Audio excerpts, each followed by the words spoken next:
Here we go. We're on the Asian Sensations. Back again. Here we go. Oh my god. I forgot how tall that thing is. All right.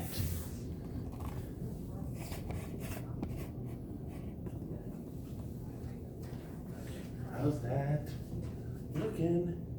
All right. Here we go.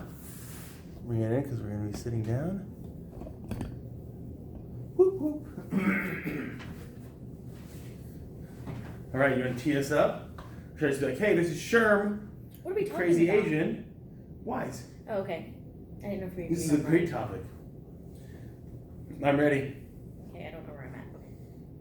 We're in Houston, in my office. Okay, ready? Get the shimmy going there.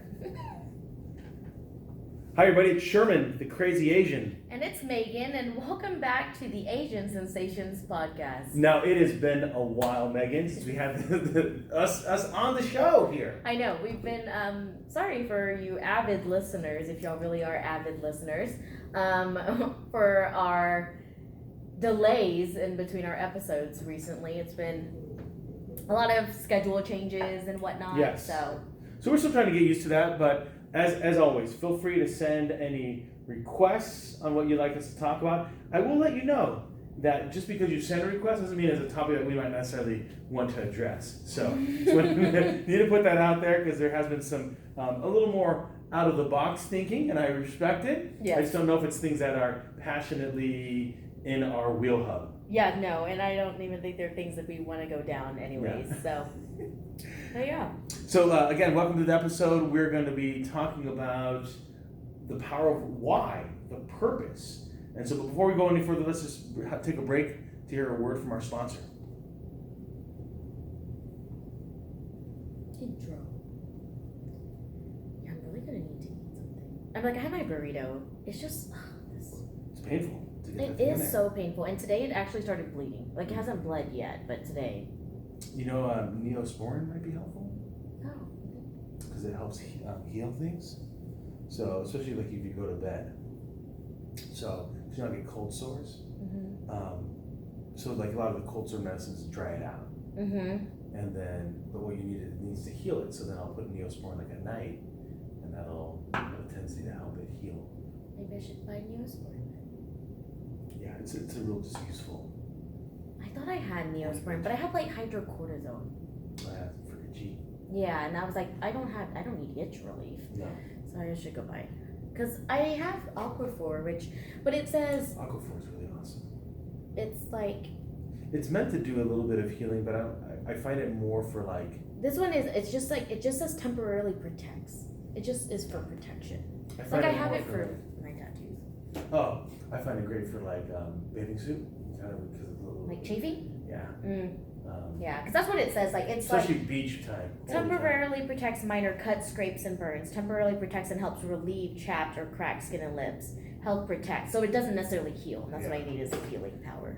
And I found Neosporin and the generic Oh, are equal. I'll probably go buy the generic. I don't like to Yeah. buy. Don't want to put that on the just in case they want to sponsor us.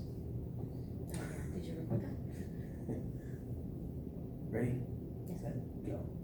All right, so let's just talk about the purpose and why. So I will start here with this thought process because anyone has access to YouTube can go and check this out. Simon Sinek, Sineck. He wrote a book called Start With Why, and he has just a wonderful examples in there. Martin Luther King, the Wright brothers, Apple, and talks about what he calls like the golden circles, which is in the middle of everything that we do, that really is empowering and impactful and influential, is our why, our purpose, and then outside of that ring is then the how and then the what.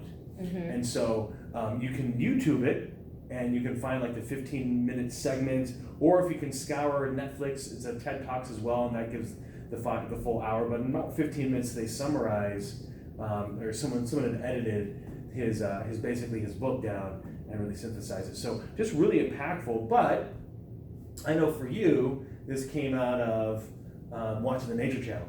Yeah. So I think like a lot of the reason why people always talk about a why, it really, for me, where I learned the power of having a why, was obviously through network marketing. A lot of network marketing companies, that's typically what they talk about, is the power of having a why, like your purpose, like what drives you. And I think why I'm so passionate about having people figure out their why doesn't necessarily have to do with business. It more so has to do with like, this is your driving factor into everything that you do in life, whether you're like a mom, whether you are, just a college student, like you have a why. Like when people ask you like, why do you do this? That's what a why is. Because I think sometimes people get confused. They're like, I don't understand what a why is. Right. A lot of girls that I like bring into the business, I always say the first thing that you need to figure out is your why. And they're like, I don't understand what that means. Or like, my why isn't big enough. Yeah. But your why is really your driving factor and your purpose. And so why Sherman brought up me watching a nature show is because, so I'm really big into nature shows. My favorite things to watch are like about the ocean, because I really just love the ocean. Like I'm just so like enamored by like a marine life. So I've been watching a ton of documentaries on Netflix. There's Our Planet, which is a Netflix original series. There's like a ton of other like Blue Planet. Yes. And the BBC. Yeah, the BBC. It's always by, oh my god, I have this guy's name memorized, but now it's blanking. David. It's David Attenborough. Yeah. Yep, he's the voice on everything. Unless it's like, who was the other person that had done it? I can't remember. But anyways, I was watching nature documentaries. It's my favorite thing to do. And I was watching a making of nature, like of a nature documentary. And it had shown that there were these people that were like it was like the dead of winter in like, I think like Russia or like somewhere like. Which basically, from what I know, is all the time in Russia. Yeah, it's always winter. Cold. But so they like had put these like people in these tiny like 8 by like 10 boxes. They might have been slightly bigger, but they were just small, like probably the size of like a like coat closet was what they like put these people on to stay in there for 2 winters, which is a full year.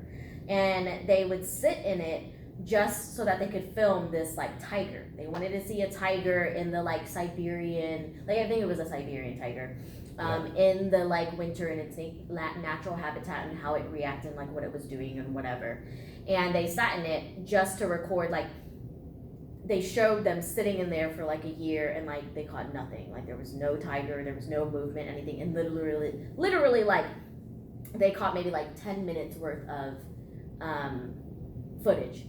And they sat there for a year. And then it just made me think like, if these people didn't have a big enough why, like if they didn't have a drive and a passion to educate people on animals and nature and they didn't have a purpose or passion for showing like how humans have affected animals and their natural habitats, like these people wouldn't sit in a box for a year. Like who wants to sit in a box where this guy even showed like, he's like, here's my bottle that I pee in, like here's like my snacks, and they couldn't leave. And so I had like wrote down, here's my hand sanitizer. Yeah, exactly. Like here's my wipes, and they like can't leave it. And so that was, and I kind of like related it, and I had like said it on a team call, but I was like, your why is very similar to like people when they're filming these nature documentaries. Like I watch so many of them, I know how long it takes. Like the people literally sit there for like months just to watch something happen, just to make an hour film. And it just all relates to, it's because they have that drive and that passion. Like if they didn't, then we wouldn't know like how the ocean is bleaching due to global warming, or how the deserts are like, now there's no rain and like animals are dying off and whatever. So that was like how I related it outside of a business perspective. Well, I think in life your why has to be greater than any kind of objection, struggle, mishap, or mistake that you make. I think you run into this, right? I think you see this sometimes with somebody that maybe came from an abusive household, and then their only vow is to make sure that they are there for their kids in a abusive way. And so they want it to be happy and healthy. And so in one generation they break that cycle, but yet they're devoted. So they'll choose different positions. They'll turn down different positions in work. They'll they'll work through marital strife to be able to make sure that they are there for their children because it's so important to them. Where I think sometimes we go into things thinking that there might be an escape hatch in certain circumstances, and so when the going gets tough, the easiest ones walk away. Keep going, yeah. And that's like something that we always say, like when we're talking, like obviously from like a network marketing perspective, because that's the biggest place that we talk about why. Your why in my life is through my network marketing, and so something that we always say is like your why should be like so big it makes you cry. And it's because like your purpose in life should be so significant and so strong that like it will get you through those toughest times where it's, you know, you want to hang up the towel and not pursue whatever your dream is, or when business gets tough or whatever. Like your why should get you through all those times where you just don't feel like being resilient. And that was something that at conference when Tim Tebow had talked, which I wish I had my notebook to kind of exactly quote him, but he had just kind of said, you know, that, you know, your purpose and your drive is what really keeps you, you know, going. Like it should get you through. Oh, I wish I could remember it because it was so good what exactly he had said and like the verbiage he had used. But it was just really, the whole message was just like, you should have it should be so deeply rooted in you that nothing can steer you away from your purpose. Right. Well, and it's somewhat relevant right now. So my grandfather's not doing well health-wise, in the hospital right now. But he's lived a long life. He's 89 years old. But at probably around the age of 76, he started getting early Alzheimer's. And so you would wake up and there'd be some good days and there'd be some bad days. And you know, I've had conversations with him where he talked to me as if like I'm a stranger to the family, right? And he'd talk about my brother Bruce as if I didn't know who my brother Bruce was. We both live in Houston, or we all do now. And so, but what was interesting is I've been kind of reflecting a little bit, just because it's not going to get better, right? Yeah. The reality is that at some point, right, when you're 89, you're closer to the end, right? It's just how it is, right? And he's lived a great life. But one of the things that it was important to him when we were growing up as kids, for the boys that were involved with Boy Scouts, was getting an eagle. He loved the idea of the service, the awards, the ranks, the education. So that was important. And then what he started doing was every year he would take a grandchild out to Alaska, and just grandpa and the grandchild. And so I was 21, I was able to go to Alaska with grandpa, and it was just one of my most amazing experiences up to this date in my life. For an entire week, and I think it was almost 10 days, just him and I. You know, deep sea fishing, fly fishing, four-wheeling. We hiked all over the place.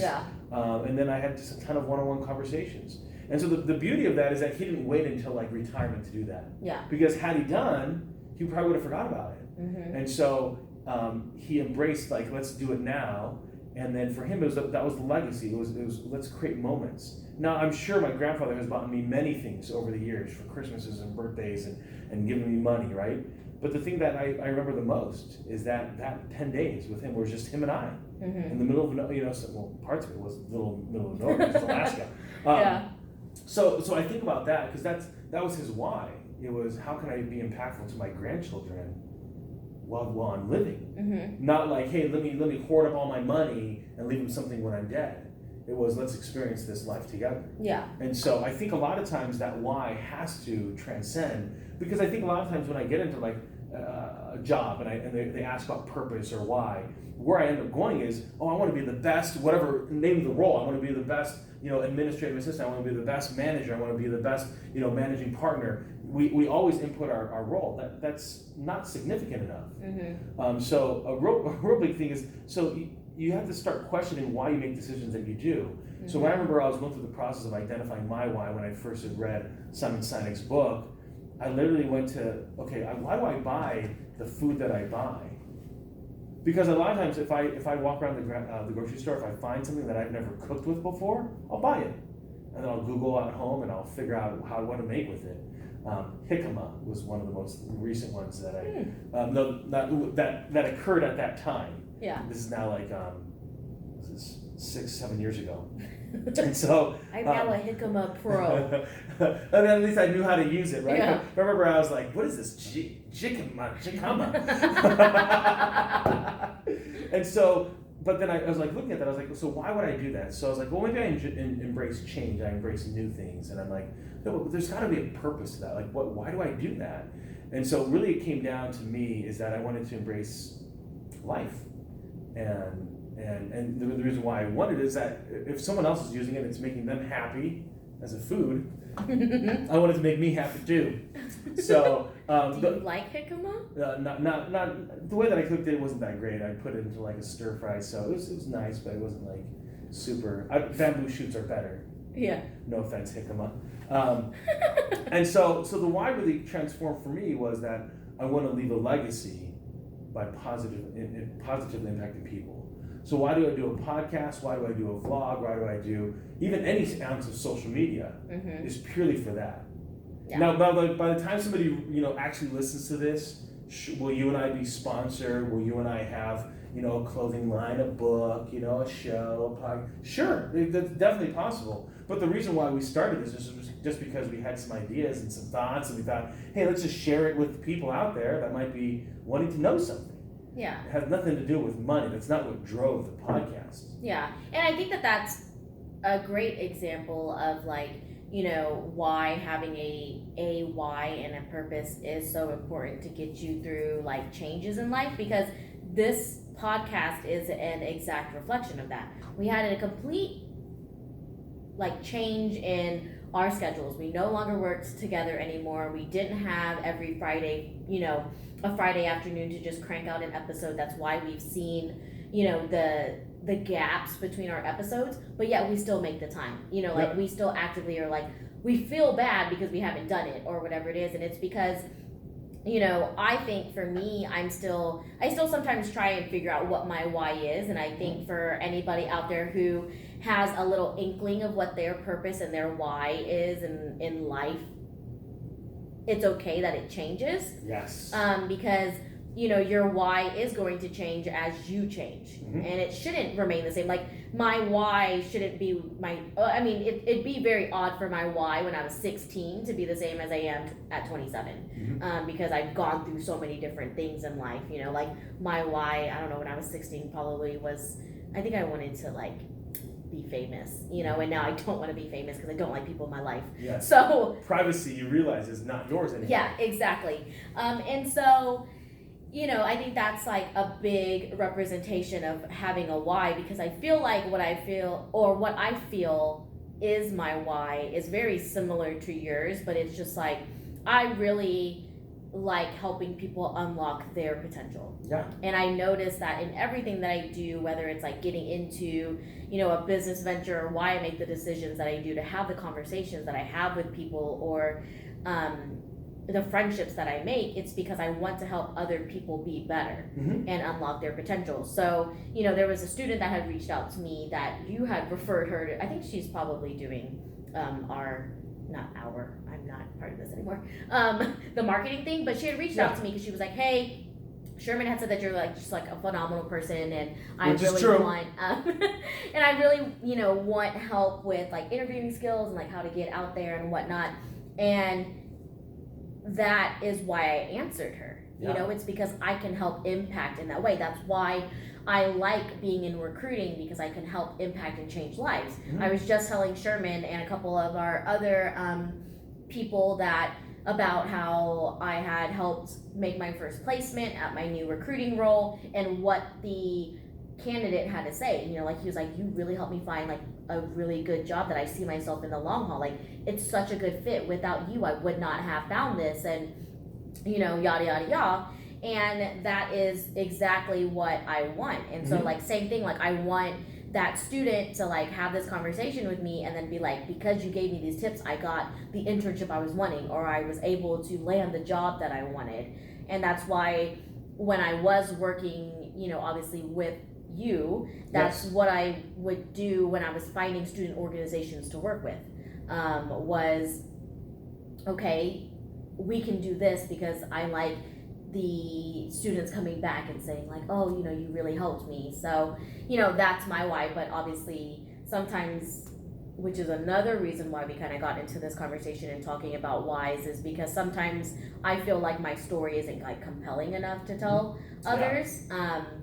And that's something else that I kind of wanted to talk about was, your why sometimes, it doesn't necessarily have to be big enough for other people, it has to be big enough for you. Bingo. Yeah.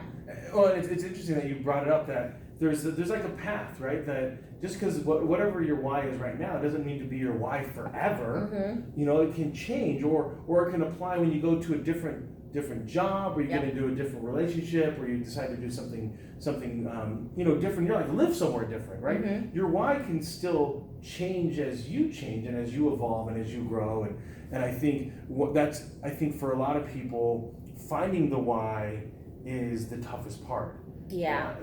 Just because they might find an inkling of it, a beginning of it, but they're like, I don't know how to really like grow into this thing. Mm-hmm. That's just because life just hasn't like grown that far on people. I think, in the United States, typically you leave the house at 18. Yep. In other cultures, it's 16. And so leaving the house doesn't mean that you have figured it all out. And so there's so much growth that occurs past 18. Mm-hmm. So typically in people's first decade out of house, they've like learned so much, not only about themselves, but just life in general, right? Yeah. They've probably gotten screwed over, they've been dumped, they've had hardships financially maybe, they've maybe gone through school, they've had some successes, they've accomplished things. And so all of that is to help them, and that when they start reflecting, I think a lot of times when they start going, hey, how does this why make sense for me? Yeah. How do I figure this thing out? Yeah, and I think sometimes people start off their why based off of their current circumstance. Mm-hmm. So like for example, like when I started looking into my why, I made my why very business focused in the sense of like, my why is that I want Monet to like be my full-time job so that I can travel the world. Yep. But I felt like that wasn't, and then I quickly realized that wasn't the true why, because it wasn't compelling enough to like drive me through the hardships of being a business owner, and running a business, because just because I want to travel the world isn't enough. Mm-hmm. It has to be, and that's why we always say it has to be big enough that it like makes you want to cry, or it doesn't have to make you cry, because my why doesn't make me cry. Yeah. But it's got to compel you, right? It has to compel you. It has to propel you. Yes. Like it's not just about being compelling, but it also has to be propelling. Like it has to propel you to want to continue to go and move forward. Because if you feel like, and that's what I think is so important, and why I think everybody, regardless if you're like a business owner or you're just a stay-at-home mom or a student, you have to have a why that is just, it's enough for you. Mm-hmm.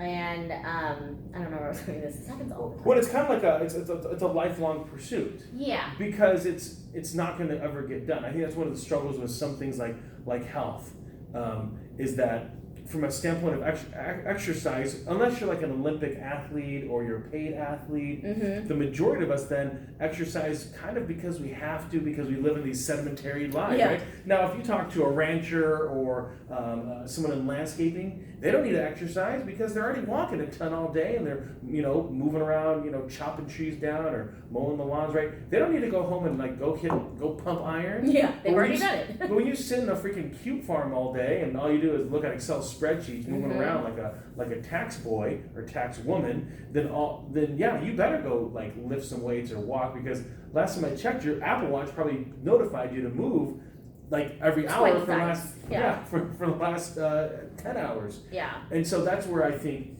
a lot of times that why, to your point, is that we can't see it.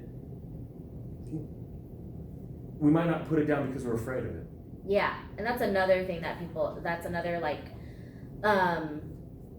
thought process of that, is like your why should be so big it kind of scares you. It's kind of like having like big goals. I think we've talked about that, is like, I think it was like that book like 5 or something, or like whatever. But 4 disciplines of execution. You think of the big hairy audacious goal, the BHAG. No, No. it was that other Sorry. book, the one from Target that had like the number 5 on the Oh front. yeah. Shoot. Yeah, it was a 5-year goals. That's 5-year goals. Yeah. Oh yeah. So but like that's kind of like the same thing. Like your why should almost kind of scare you, Mm-hmm. because I think that things that like scare you push you out of your comfort zone, which keep you going. Yes. Because I mean I feel like if you don't have a why, you don't have a purpose. You're lost, and I think that's a lot of the reason why people like find themselves in the places that they do, because they're lost. They have no direction, and that's why I think regardless of that's where I was going with this. Regardless of like if you're a stay-at-home mom or a student or whatever it is, like everybody should have a why, Mm-hmm. because it is like your map of where you want to go and why you do the things that you do. And what is ultimately going to get you to where you want to go, right? Mhm. So when it's scary because you don't know if you can do it. You don't know if you need other people to help you do it. You might not even know where to even start with it. But that's okay. Yeah. So it's interesting. So a lot of times we see this in inventors, like where they're obsessed about trying to do something. And yeah, some inventors that we've never heard their names because they didn't do anything of any magnitude. The Dyson guy, who invented the Dyson vacuum, he'd invented a few things, but then he hadn't had any real success outside of like the ball wheelbarrow. So it was a wheelbarrow that could basically pivot, which is really kind of unique. But then the Dyson was the next one, and how that came about was he was literally vacuuming and was irritated that like It wouldn't bag, like the bag had like the bag had like gotten full, and then it wouldn't suck anything else up, and he's like, this is stupid. Like, yeah, how am I meant to know that like? that it's full. And then but then he just got irritated with the lack of sucking mechanisms. That's what he focused in on, and so then he figured out how to create a vacuum that could like basically pick up a 10-pound bowling ball or something crazy. I think that's what it literally can do. And so all of a sudden now we have Dyson, air blowers and hair dryers, and so, but he had a ton of failures behind him of things that they just weren't that good of ideas. But it wasn't like he wasn't necessarily like, I want to make money on this crazy vacuum. Let's do it. Let's go invent a $600 vacuum we can make some serious cabbage on. No, he wanted. Anyone that's an inventor sees the world with problems and with solutions. Mm-hmm. That makes you think of Bill Gates. So I don't know if you watched the Netflix one, Inside the Mind of Bill Gates. No. Phenomenal, right? Because he's working on his foundation. He's trying to eradicate polio in Africa, get like drinking water, but more so clean sanitation in like third world countries. Which, if anyone knows the United States sanitation, it's like millions and millions of dollars. It's crazy. And then the other one is I can't remember. But it's cool because you see like how obsessed he is. Yeah. He reads about 13 books a week. Oh my gosh. The guy is insane. Like, and someone that had said to him in an interview, like, "Hey, it seems like you're a workaholic." And he goes, "Well, if you're saying that, like, do I work long hours? Do I enjoy what I do? Then sure, I guess I'm a workaholic. I just see the world with a different lens, and I only have so many years basically to help solve it." Yeah. And that was just amazing. I mean, the guy is just, his mind is totally on a different level. But I feel like that's like a lot of like the big names that their purpose isn't because they want to, like their why isn't due to like selfish reasons. Typically a lot of people's like inventors and things like that are a lot of like big names that their why is like for others. Yep. And that's the thing, is that you could wipe out his entire like income, right? Wipe it completely out. He would still rise to the top. Mm-hmm. Just because his skill set, his work ethic, both those talents and work ethic will propel him to the top all over again. Mm-hmm. It's just amazing. And so I think a lot of times our why gets like put out like a cigarette in an ashtray the moment that we start thinking of obstacles. Not enough money, not enough brains, not enough family or friends, or we automatically discount our why the moment that we start really thinking about it. Mm-hmm. So that's true. And you have a lifetime to pursue it. Yeah. So why not take a lifetime to keep at it? Yeah. And so for anybody like that is like still confused, because I think still people are like get confused with the word like why. It's just, I mean, just always think about it as like your purpose. Yeah. Like why do you make decisions? Why do you make do? decisions the way that you do? Yeah. You know, like for me, or I was kind of thinking about this the other day. Like I have, you know, I get told a lot that I'm like the most ambitious person that like people know. You know, and so part of that I kind of like reflect. I'm like, well, dang, I need to pick better people then if I'm the most ambitious person in the room. But you know, like for me, I just feel like you shouldn't just go to work and then come home and then just like not work on your goals, you know, or like not work on something else bigger than yourself. Because I mean, what's the point of that? You know, I feel like so many people that just go home, like they wake up, they go to work, they come home, and they just kind of like, you know, they might like cook dinner, they might like walk their dog, go to the gym, you know, but it's not anything like really like legacy driven. You know, like there's not anything like tangible that they do when they get home. Like I saw this thing the other day that it essentially said, you know, your 8 to 5 is, or like your 9 to 5 is to pay your bills, but your 6 to 10 is to build your empire. Yeah. And that's like a part of like what drives me, is that I just don't feel like I know that my why isn't fulfilled just by going to work and coming home. Yeah. And not doing anything. So one of the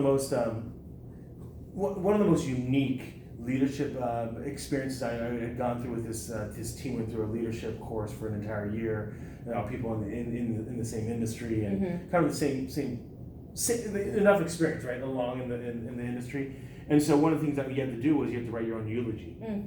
So you had to, you know, put in the voice of, let's say, you know, a mom, a dad, a spouse, and then you'd write down. And a lot of people then they shared it, and a lot of them got emotional because they're thinking about the loss to their loved ones, the loss of these things. And so Stephen Covey in his book 7 Habits of Highly Effective People talks about what would you want to be said. Yeah. So number one, what do you want to be said at your eulogy, and then what today would people actually say about you? The other thing I was just literally talking about yesterday, I was walking to the car in the old Crazy Asian vlog, was what do you want on your tombstone? Oh yeah, I was just about to bring that up. Like, what do you want on your tombstone? Because for a lot of people, unfortunately, it'll have their name, it'll have the year they're born, and the day they die, and their life is summed up in that dash. There's a great poem, by the way, about the dash that this person had penned. So that's, I think, for a lot of people, it comes down to purpose. What is your dash? What do you want that little line to represent for you? And for some people, it will be father, mother, sibling, well, maybe brother, sister, so it's a little more specific. Person. If you have, person, human being that lived here. And I think that's what really can compel people, because I know that there's a lot of guys that I know that they'll move things around so that they're at every single one of their daughters' gymnastics meets or at their son's swimming meets. They'll do that because that compels them. But for me, to be honest with you, if my son, Benny, here's a good example. One of the guys we work with won a World Series